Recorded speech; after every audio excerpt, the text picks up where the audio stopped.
Provérbios, é para colocar no telão aí para a gente fazer essa leitura, em nome de Jesus? Glória a Deus. Vamos lá. Provérbios 4 diz assim: acima de tudo, o que se deve preservar, guarda o íntimo da razão, pois essa é a disposição do coração que depende toda a tua vida. A minha tradução aqui está um pouquinho diferente. A minha tradução diz assim: acima de tudo, guarde o seu coração, pois dele depende toda a sua vida. Amém? Vou ler mais uma vez. Acima de tudo, guarde o seu coração, pois ele depende toda a sua vida. Você pode inclinar a cabeça em nome de Jesus? Pai, Senhor, eu quero te agradecer por esse ambiente, Senhor. Te agradecer porque apesar de ser quem somos, Pai, o Senhor viu graça em nós, Pai. O teu favor nos acompanha todos os dias, Senhor. Queremos te louvar por tudo que tu és, porque nós sabemos que a tua palavra é viva e verdadeira. Que eu apenas agora, Senhor, seja só um instrumento, Pai, usado por ti, que eu diminua, que o Senhor cresça, e que essa palavra vai de encontro, Senhor, a cada coração nessa noite. Não queremos sair daqui o mesmo, queremos sair daqui transformados pela tua palavra, porque a tua palavra, Senhor, tem esse poder. A tua palavra, ela traz vida, e vida em abundância, Senhor. Por isso eu te peço, Senhor, continue conosco, nos instrua naquilo que o Senhor quer falar, que eu não atrapalhe, Senhor, tudo que o Senhor quer falar à tua igreja. Que o seu nome seja glorificado em todas as coisas, em nome de Jesus, amém, amém e amém. Queridos, hoje nós vamos falar sobre um tema que tem assolado muitas pessoas. Nós vimos em Provérbios que nós devemos guardar o coração. Isso, vamos ministrar comigo, me ajuda aí ministrando aí. Provérbios vai dizer que nós devemos guardar o nosso coração, porque dele depende toda a vida. E se eu pudesse dar um tema hoje para essa mensagem, eu diria que essa mensagem teria o seguinte tema: dores desnecessárias. Dores desnecessárias. Porque tem algumas dores que nós temos que passar no Evangelho para nos deixar forte, para nos deixar mais firme, para, nos ajudar na caminhada rumo ao propósito. Tem umas dores que é necessário os cristãos passar, irmão. Tem essas dores, é necessário. Mas tem algumas dores que somos nós mesmos que causamos, ou algumas pessoas que causaram em nós. E essas coisas, elas se tornam feridas. E deixa eu te falar algo. Uma cicatriz traz menos dano do que uma ferida aberta. Alguém aqui já fez alguma cirurgia, alguma operação, que tem uma cicatriz aí? Eu não sei você, recentemente eu fiz uma cirurgia no pescoço. E no começo doeu, no começo incomodava, mas teve um tempo que virou só cicatriz, irmão. Só cicatriz. Então, a minha cicatriz, ela não doía mais. Ao contrário, feridas abertas, elas doem. Feridas abertas, elas machucam. Feridas abertas, ela trazem transtornos. Alguém aqui já bateu em algum lugar que estava ferido? Não dói, irmão? Dói. Ferida aberta, dói. Incomoda. A cicatriz, por algum tempo, foi uma ferida. Mas a cicatriz fala de uma ferida sarada, uma ferida que foi curada.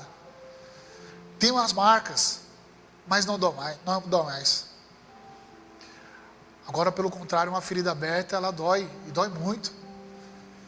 Em alguns pontos, você precisa ser anestesiado por conta de uma ferida aberta. Isso eu estou falando no mundo físico, tá, irmão? Mas aqui eu não vim dar aula para você de anatomia.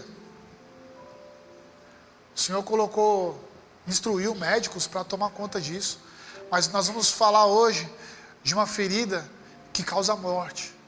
De uma ferida que aos poucos vai minando dentro do coração e nos traz a morte.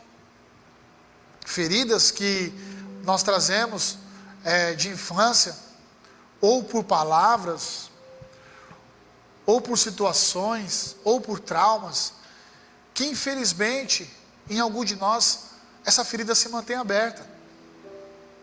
Infelizmente, irmãos, essa ferida se mantém aberta. E por que eu estou te falando isso? Porque inventaram algo incrível, que se chama maquiagem. E lá em casa eu tenho 3 mulheres, irmão. Então quando a Shopee chega, ela chega com força. Eu sei como é que é essa parada aí. Maquiagem. E maquiagem algo que é incrível, irmão. Realça, traz beleza, tira olheiras, e eu tenho muitas olheiras, irmãos. Maquiagem é algo incrível. Eu, antes de sair para o culto, 1 hora antes, em casa, é só para maquiagem das meninas, irmão. 1 hora antes, pode ter certeza disso. E geralmente quem começa a fazer primeiro a maquiagem é a última que está pronta. É verdade, na casa de vocês não é assim? Na minha é assim. A minha é assim. A Lívia, minha filha, ela está ali com a minha esposa, serve aqui na dança, e ela fala assim, fala para minha esposa e fala para mim: pai, eu vou tomar banho primeiro, porque eu já vou adiantando. Aí ela toma banho, aí a Isadora toma banho, e a Isadora toma banho e ela canta a playlist do louvor. É 4 louvor seguidos. E a água comendo solta e a energia nem se fala. Aí depois vem eu. Depois, por último, a Gabi. A Gabi, por incrível que pareça, lá em casa é a mais rápida para se trocar e para se maquiar. A Isadora vai no creme, no cabelo, a Lívia fica se maquiando. Eu também, às vezes, sou meio chato, irmão. Mas a Gabi é mais rápida. Por que eu estou te falando isso? Para você entender um contexto, eu só estou te dando uma ilustração. Mas aí vem para maquiagem, aí põe uns brilhos no olho. Aí essas luzes, quando passa aqui nessas meninas aqui, se você, às vezes precisa até colocar um Ray-Ban, porque a luz passa, dá um brilho. Elas ficam lindas, elas ficam lindas. Mas por que eu estou te falando isso? Porque se essas meninas tivessem alguma danificação no rosto, uma ferida, uma espinha, algo que pudesse, transmitir visivelmente uma ferida, com a maquiagem seria tampada. Sim ou não? Sim, irmão. E tem umas maquiagens aí que é o Elon Musk que está fazendo essas maquiagens. Tem umas pessoas que você olha no perfil do Instagram, você fala, meu Deus. Aí você olha essas pessoas no dia a dia, você fala assim, essa maquiagem é poderosa. É irreconhecível, irmão. Você fala, não é a mesma pessoa que está lá no Instagram, não. Mas muda. Mas a maquiagem, ela tem a utilidade de corrigir as imperfeições. Então a ferida, muitas das vezes no teu coração, ela está aberta. Mas essa ferida está sendo coberta por uma roupa legal. Essa ferida está sendo coberta às vezes por um sorriso que está doendo. Essas feridas, elas podem te acompanhar pela vida inteira, irmão. E deixa eu te falar algo, não basta nós estarmos na presença de Deus somente. Nós temos que estar na presença de Deus sarados. Porque nós somos um exército, e um soldado ferido, ele é mais fraco, irmão. Um soldado ferido, ele é mais fraco. Como é que você vai ir para uma guerra ferida, irmão? Porque o Léo hoje disse, e eu sempre falo essa frase, a vida do crente não é um morango. A vida do crente é pancada, irmão. A vida do crente é uma luta espiritual gigante, é que nós, nos nossos olhos carnais, nós não enxergamos. Mas nos nossos olhos espirituais, agora, nessa esfera aqui, está tendo uma guerra incrível. É guerra de gente grande, irmão. E o peso vai cair sobre nós dessa luta espiritual. Então, se você estiver ferido, você vai estar mais fraco. Então não adianta a gente colocar uma roupa bonita para vir no culto domingo à noite, colocar uma lente nos dentes para falar, putz, estou feliz. sendo que tem algo que precisa ser curado dentro de nós. E deixa eu te falar algo, ferida, se você não cura, você transfere. Ferida, se você não cura, você transfere. Tem pessoas que têm feridas do passado, irmão, que estão sendo transferidas de gerações e gerações, porque não abriram essa ferida para aquele que pode curar ela. Porque essa noite, o Senhor vai derramar um bálsamo nas feridas que estão abertas neste lugar. Eu posso não enxergar, irmão. O seu irmão do lado pode não enxergar, mas Deus enxerga. Os meus olhos não podem ver o que você passou aí na sua vida anteriormente, mas os olhos do Senhor conseguem ver. E se há um espaço que o Senhor trabalha, esse espaço é chamado verdade.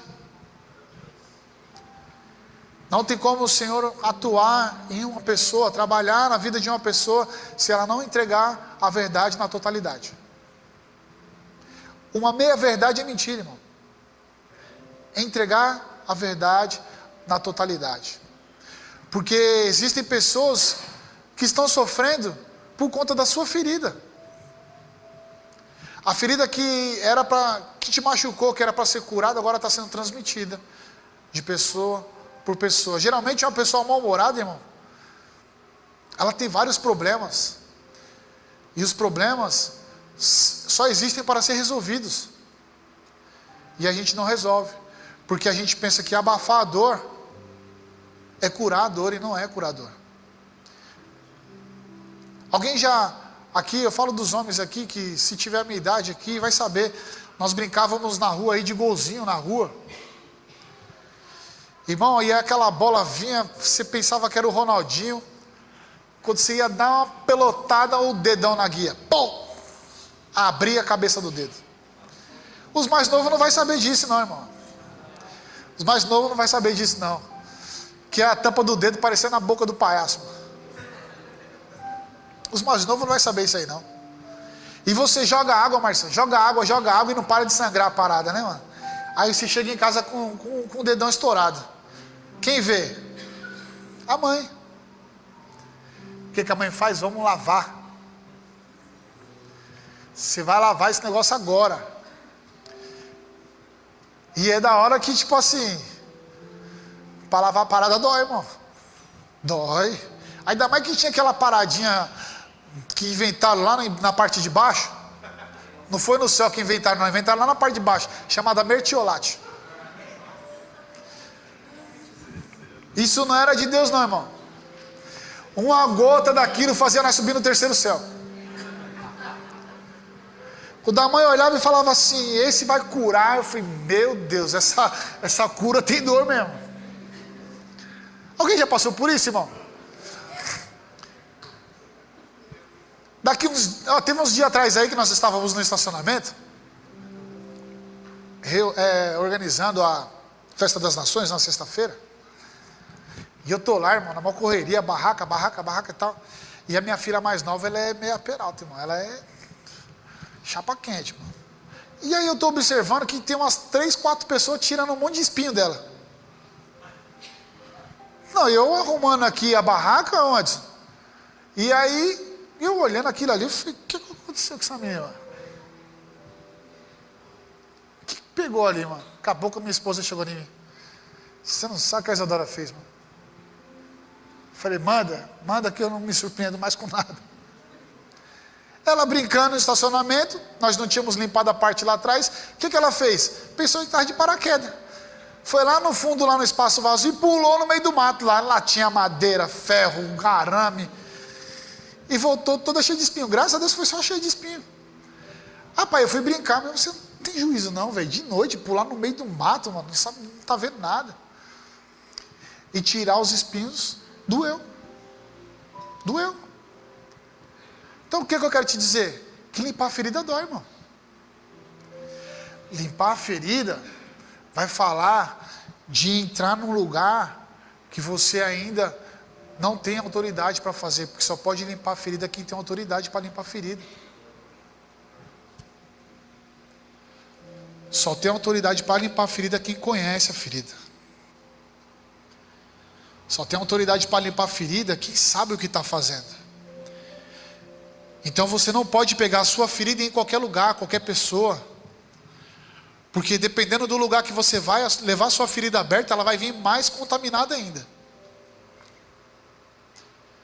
Ao invés de resolver, ao invés de curar, ela vai vir mais danificada. E por que eu estou te falando isso? Só uma introdução, eu não vou demorar, não vou me alongar. Vai ser rápido, eu não quero nem ficar olhando aqui para o tablet aqui.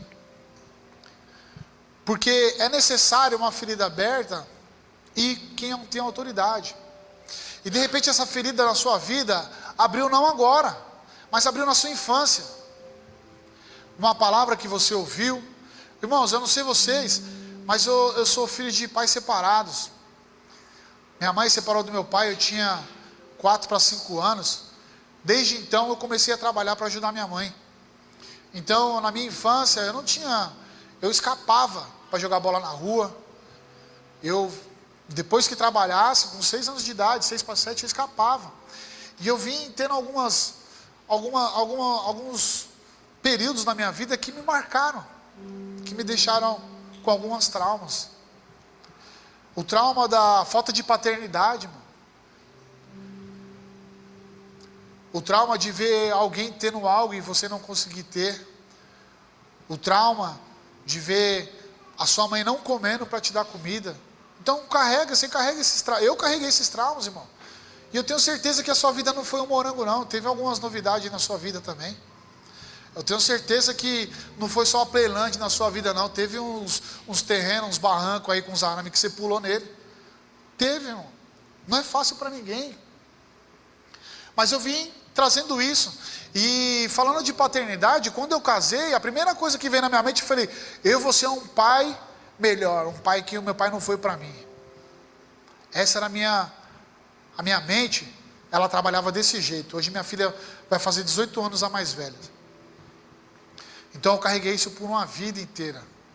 E eu cheguei no dia que eu casei, eu falei assim, no dia que eu comecei a namorar com a Gabi, eu falei, minhas filhas, os meus filhos, não vão sofrer o que eu sofri, porque eu vou ser um pai melhor. Só que isso, irmão, era bacana, só que começou a se criar uma disputa dentro de mim mesmo. Criou, sabe, Marcelinho, uma parada de você falar assim, cara, eu vou mostrar para ele que é diferente, eu vou mostrar para ele, até um dia que Deus me pegou, irmão, no meu quarto. Até um dia que Deus viu minha ferida aberta. E o Senhor falou assim para mim assim, você vai ser um pai porque eu te escolhi para ser pai. Não porque você vai disputar com ninguém, você vai fazer o que você tem que fazer. O que os outros pais vão fazer é problema deles.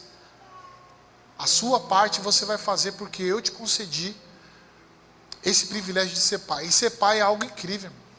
Ser pai, quem é pai aqui sabe. Quem é mãe aqui sabe. Então, em vez da disputa, eu comecei a observar as coisas de uma outra forma. Às vezes falho, às vezes erro sim, irmão. Não sou perfeito, mas eu tenho certeza que as minhas filhas vão olhar para mim daqui uns dias e vão falar assim, cara, meu pai foi incrível. Eu não tenho medo de morrer, irmão. Nenhum. Minha esposa fica brava comigo quando eu falo isso. Eu não tenho medo de morrer, eu tenho medo de que as pessoas vão falar que me conheceram de mim após a minha morte. Qual que é a lembrança que eles vão ter de um David que conviveu com eles após a minha morte? E isso se chama legado, não se chama herança. Então tudo isso foi desconstruindo dentro de mim. A ferida estava aberta, o Senhor veio com bálsamo, curou e limpou minhas feridas. Hoje eu sou o pai mais feliz desse mundo, irmão. Eu tenho a família mais linda desse mundo. E agradeço a Deus todos os dias por isso. Mas foi necessário limpar algumas feridas dentro de mim para que eu pudesse viver isso.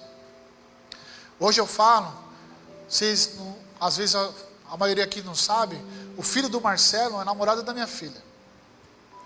Não queria isso, mas fazer o quê? Marcelo é muito meu amigo, mas eu conheci o Marcelo primeiro que o Mateus. Muito meu amigo. E eu falo para o Mateus, Mateus, você vai ter que correr, lindão. Vai ter que se esforçar. Porque o tratamento que eu dou para minha filha é de princesa.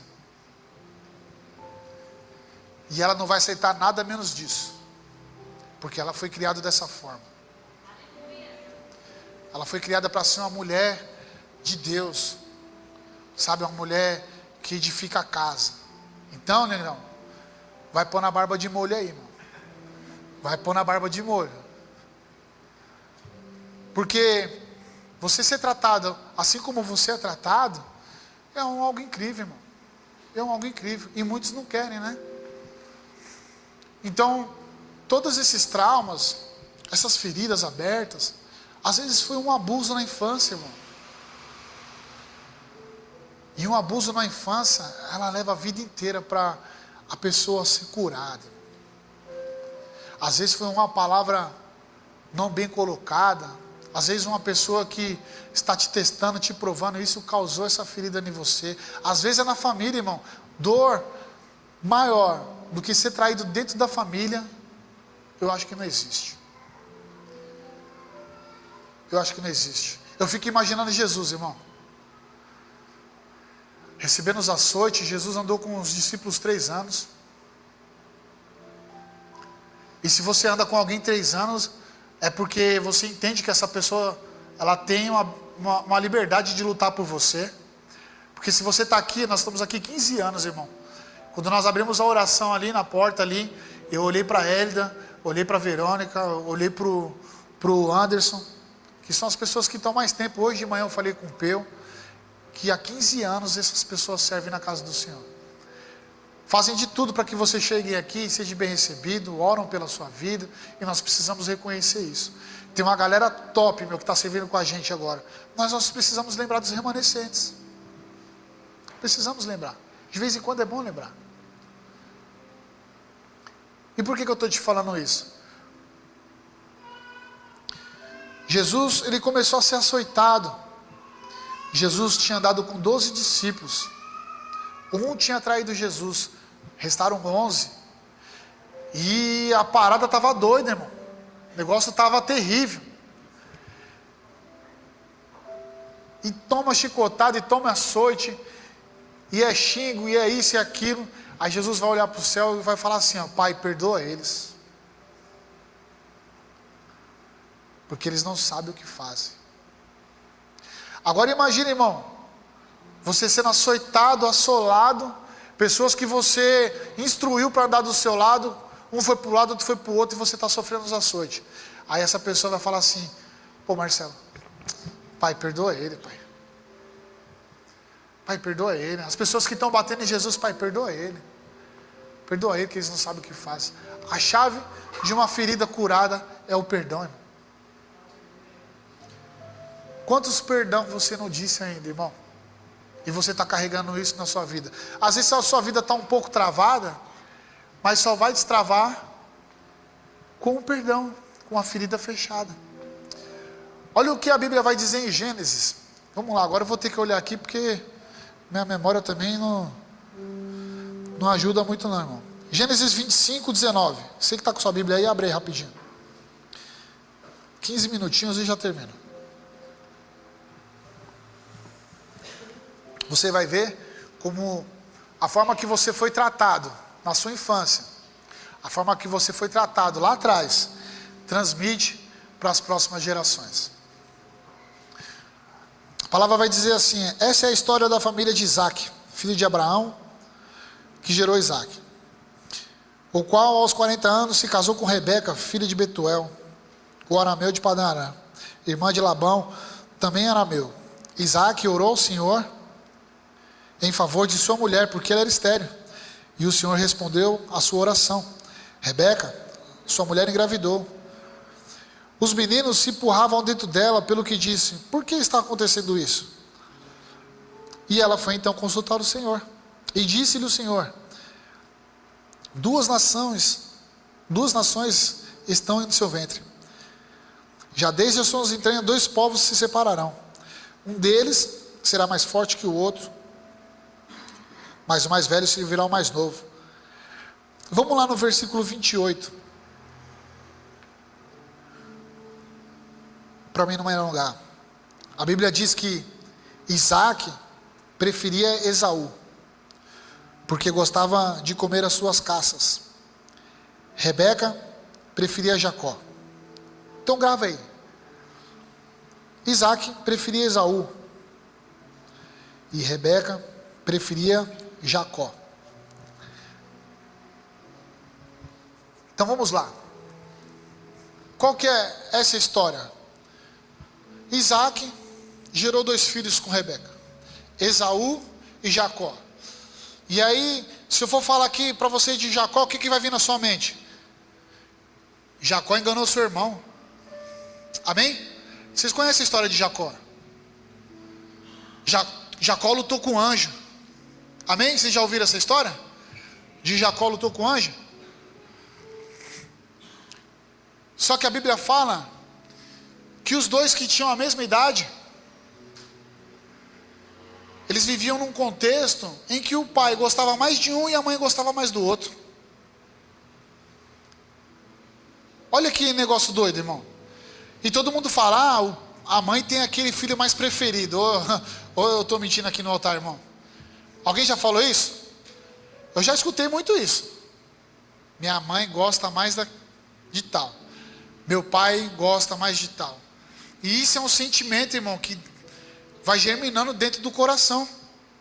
E vai abrindo uma ferida. Então olha esse contexto. Esaú era caçador. E Jacó, ele cuidava dos rebanhos. Ficava mais ali no pé da mãe. Mas só que para uma figura paterna, para um homem, o homem ele sempre tem de ser mais parecido com o homem entende isso. Quando a esposa está gerando, a esposa vai falar assim: eu quero uma menina porque os lacinhos é tão lindo, umas roupinhas é tão incrível, eu vou poder vestir ela como bonequinha. Ou eu estou mentindo, irmão? Se eu estiver mentindo, você pode levantar a sua mão aí e vir orar na minha cabeça, não tem problema não. Aí a mãe vai falar assim: eu quero uma menininha, porque a menininha vai ser bem vestidinha. No meu caso, minha esposa faz laço aí, uns negócios, umas paradas aí, fica doida. Eu quero ter uma menininha. Já o homem, se for menino, vai ser jogador. Se for menino, 2 anos já está chutando com a direita e com a esquerda. Aqui, jogador caro, qualidade. E o menino sempre tende a puxar um pouco para o lado do pai mesmo. Porque é diferente. Porque é diferente, irmão. Eu vejo, hoje eu não jogo mais. Parei com isso faz tempo.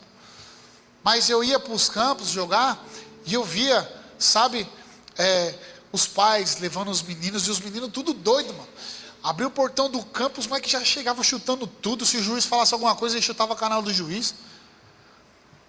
E no meu caso, a Isadora ia mais comigo para os campos. Gostava de estar comigo naquele ambiente. Mas você vai entender por que eu estou te falando isso. Jacó e Esaú foi criado no mesmo ambiente, onde o pai sempre dava um merecimento para um só filho e para outro não. E isso dentro de uma pessoa, irmão, nós somos seres humanos, nós não somos robô. Nós não fazemos, na minha cabeça não tem inteligência artificial. Não existe isso. Nós temos emoções. E aí você imagina, irmão, a gente só fala de Jacó porque ele comprou a primogenitura do irmão no momento de fraqueza, que Jacó lutou com o anjo, mas nós nunca falamos que Jacó viveu num ambiente em que sempre o outro irmão era mais querido pelo pai. Você já parou para pensar nisso? E aí você conhece a história. Jacó compra a primogenitura de Esaú. Eles se separam. Cada um vai para o seu canto. Depois tem uma reconciliação. Mas aí agora é Jacó que casa. E a Bíblia diz que Jacó vai ter filhos. Só que o que aconteceu com Jacó e Esaú? Isaac preferia Esaú, certo? Agora isso foi transmitido de geração. Jacó preferia José. dentre vários irmãos, Jacó preferia José. O que ele viveu, ele transmitiu. O que Jacó viveu, ele transmitiu.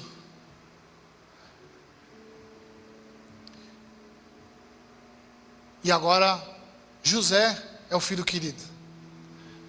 A Bíblia fala que Jacó fez uma túnica para José, diferente dos irmãos.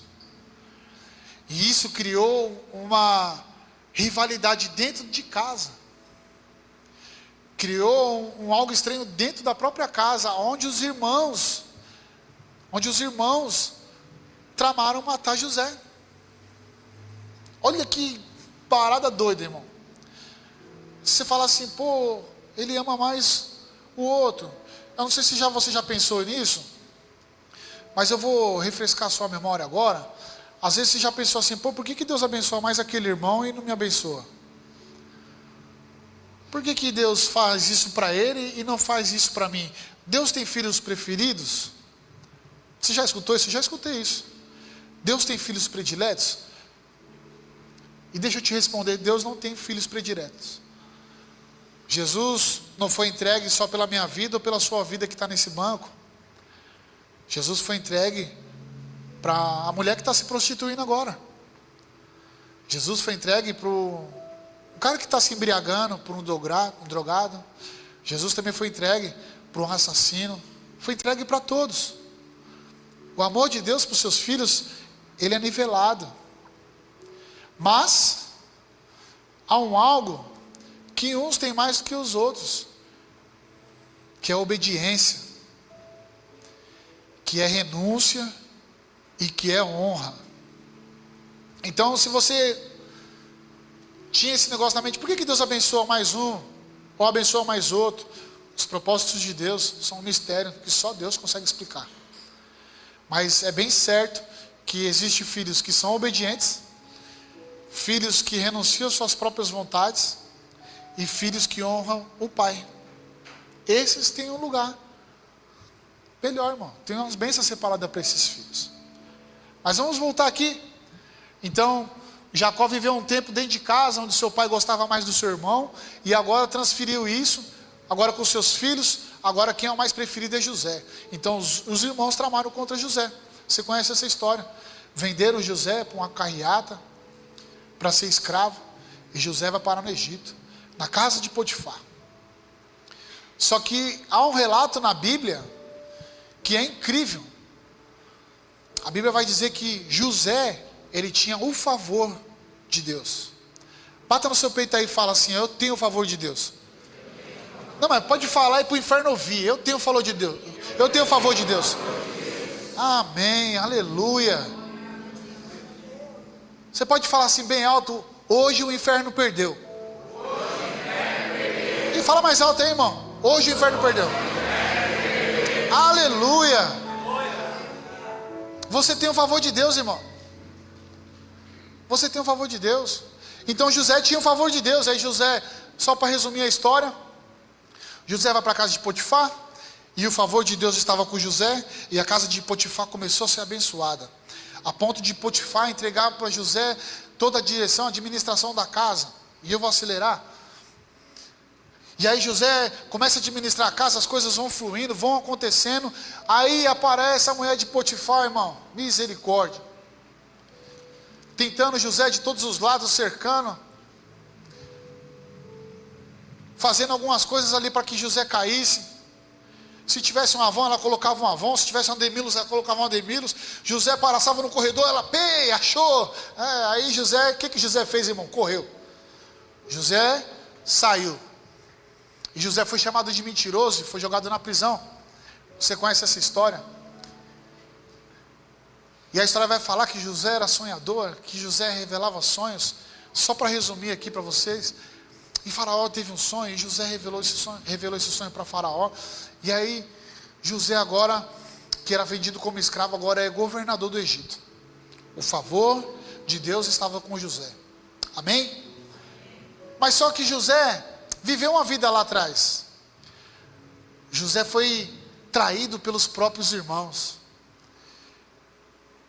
Como é que estava o coração de José, irmão? Como é que estava o coração de José? Se fosse com você, como é que estaria o seu coração, irmão? Porque hoje, se um irmão não dá paz para o outro, paz, o negócio já fica doido já, irmão. Agora você imagina sendo traído pelos irmãos. E agora você chegou num cargo relevante, um cargo que até então não existia. Agora José é governador do Egito. E José passou por tudo isso. E a palavra vai dizer que a terra estava vivendo um tempo de fome, de escassez, como assim José já tinha revelado a Faraó. E quem vai buscar alimento, irmão, no Egito? Os irmãos de José. Os próprios que tinham traído ele, jogado ele numa cisterna.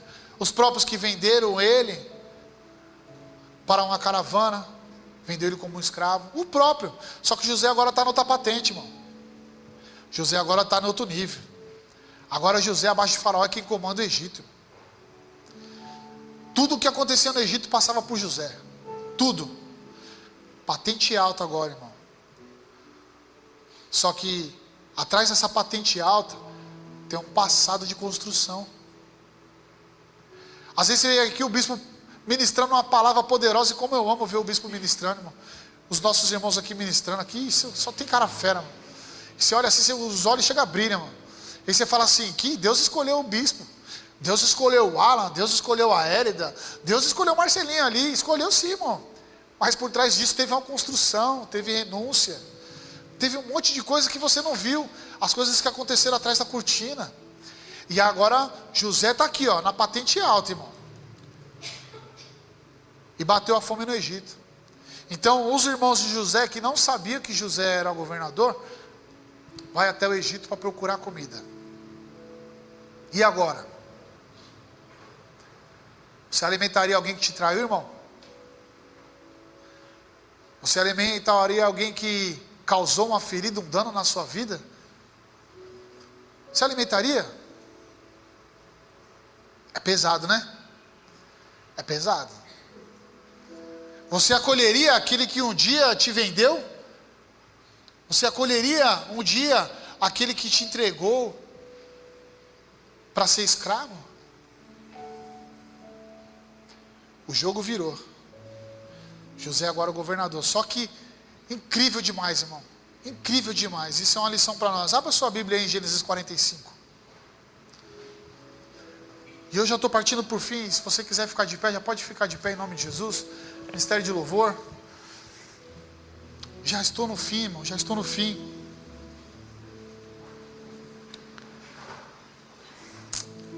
Glória a Deus. Eu vou começar a ler aqui. E você vai pegando no teu espírito aí.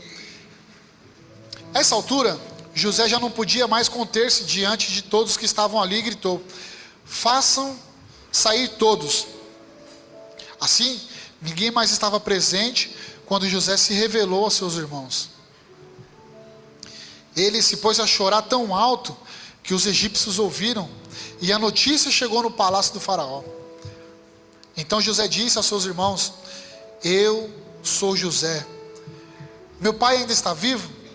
Mas os irmãos ficaram tão pasmados diante dele que não conseguiram se responder. Agora mudou a parada, irmão.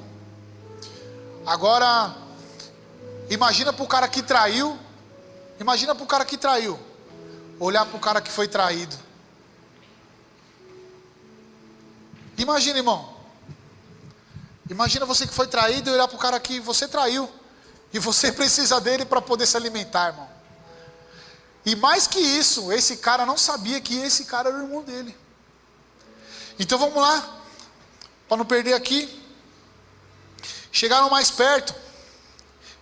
Cheguem mais perto, disse José a seus irmãos. Quando eles se aproximaram, disse-lhes: eu sou José, o seu irmão, aqueles que você vendeu no Egito.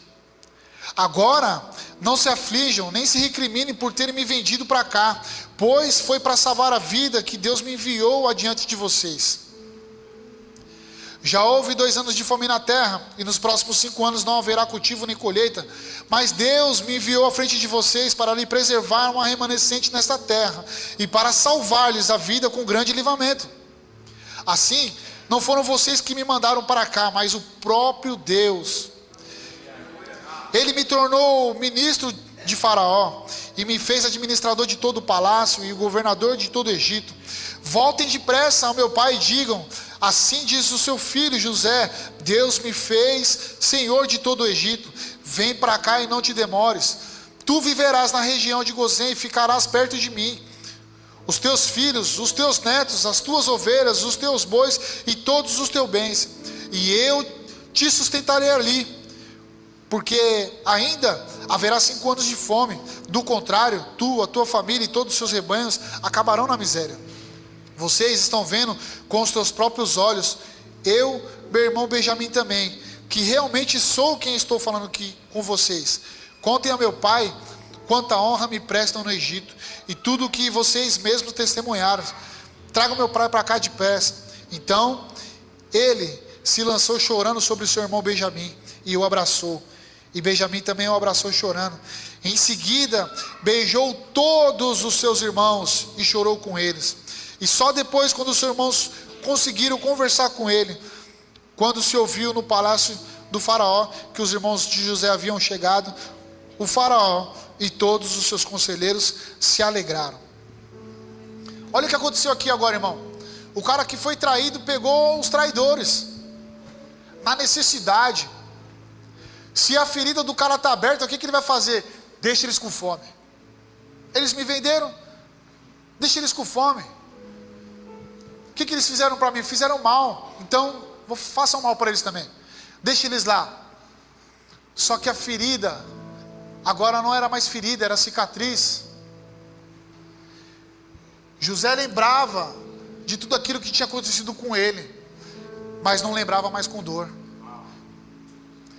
Ele olhava para a cicatriz e falava assim: cara, vocês fizeram mal para mim, mas está tudo certo. Foi o próprio Deus que me enviou. Foi o próprio Deus que estava comigo. Então é apenas uma marca, uma cicatriz que eu vou olhar e vou lembrar. Mas o meu coração está aberto, meu coração está feliz, porque todos vocês, aqueles que me traíram, vão estar perto de mim. Todos vão ter abastança, vão ter alimentos. Traga o meu pai, traga o rebanho, traga os seus filhos e os seus netos, e todos vão viver aqui comigo, e eu guardarei a todos. Olha que incrível o poder, irmão, de uma ferida fechada. Olha que incrível o poder de uma ferida curada, sarada. Porque ele está olhando para a cicatriz e está lembrando, mas a cicatriz não estava doendo mais, porque o coração grato ao Senhor estava falando muito mais alto do que a dor que ele tinha passado. Então o que aconteceu? Vai lá, busca todo mundo lá. Vocês me fizeram mal, não tem problema, irmão, fique em paz, o próprio Deus está me guardando. Agora vem cá, todo mundo aqui, fica perto de mim. Fica perto de mim, porque Deus me colocou numa posição em que eu consigo manter todos vocês. Olha que incrível, irmão. Você acha mesmo que na verdade a mulher do fluxo de sangue estava preocupada só com a hemorragia dela? Olha para mim, se a mulher do fluxo de sangue tivesse só preocupado com a hemorragia dela, ela ficava no canto escondido, irmão. Mas, sabe, o abandono, a alma ferida, porque ela não podia estar em outros lugares, não podia se alegrar com ninguém, fez com que ela invadisse uma multidão e tocasse na hora da veste de Jesus. E Jesus cura a mulher de sangue, o fluxo da mulher de sangue. Só que, vamos prestar atenção em algo, não foi apenas o fluxo que cessou. A alma da mulher foi curada. O coração dela foi curado. A tristeza, a mágoa, a rejeição tinha caído por terra, irmão. E aquela mulher ia viver uma nova vida cheia de Jesus. Então não foi só o fluxo de sangue, não, irmão. Quando a gente fala, curou o fluxo de sangue, top, beleza, não foi só isso. O Senhor restaurou a alegria daquela mulher. O Senhor tirou dela a rejeição, tirou dela a mágoa, tirou dela a tristeza e colocou ela de pé novamente. Vamos falar mais, o endemoniado gadareno, ninguém conseguia segurar, até Jesus chegar. E depois que Jesus liberta aquele homem, cara, as pessoas olhavam para a face dele e já não viam o mesmo homem. Não foi só uma cura qualquer, Deus restabeleceu o espírito do homem para se conectar com o espírito dele. Então eu não sei, irmão, o que você passou. De repente você tem um trauma de infância com seus pais. De repente você ouviu algo que, tá te matando por dentro aí, cara. Você tá feliz, tá com uma maquiagem, tá com uma roupa legal, mas quando você coloca a cabeça no seu travesseiro, você lembra. E isso te mata. Eu conheci pessoas, irmãos, que eram top, que eram uma bênção, que faziam só bem para as pessoas, mas que depois de receber uma palavra, começou a ficar amargurada. Depois de passar por algumas situações, começou a ficar desanimada. Depois de passar algumas situações, começou a perder a vontade de viver. E infelizmente, veio a óbito. Olha o que uma ferida faz com a pessoa, irmão. Pessoa do nosso convívio. Pessoa que tinha saúde, andava para lá e para cá. Amo de verdade. Mas que por conta de uma mágoa, por conta de uma palavra, por conta de, desistir de viver, as coisas começaram a se complicar e infelizmente veio a falecer. Se você for ver aqui, Provérbios, não ia nem falar mais, irmão, mas eu preciso falar. O coração bem disposto é o remédio eficiente, mas o espírito oprimido resseca os ossos. Até quando, irmão, você vai ficar morrendo devagarzinho aí? Até quando você vai dando força para essa ferida que está aberta? O Senhor hoje está com bálsamo liberado para curar sua ferida, irmão. O Senhor está com bálsamo hoje para limpar ela, te tirar da rejeição, te tirar do medo, te tirar do abandono. O Senhor hoje quer estabelecer em você um espírito forte, um espírito inabalável. Quando você olhar para a cicatriz, você vai falar: eu passei, mas o Senhor me sustentou. Hoje não me dói mais. Hoje não me dói mais. Hoje eu posso mostrar para quem está passando a mesma dificuldade aqui, Paulo. É só cicatriz, irmão. Eu venci porque Deus me curou, eu venci porque Deus me libertou, eu venci porque Deus derramou o precioso bálsamo dele na minha vida. Irmão, isso só acontece com verdade. Não adianta a gente entrar e sair desse lugar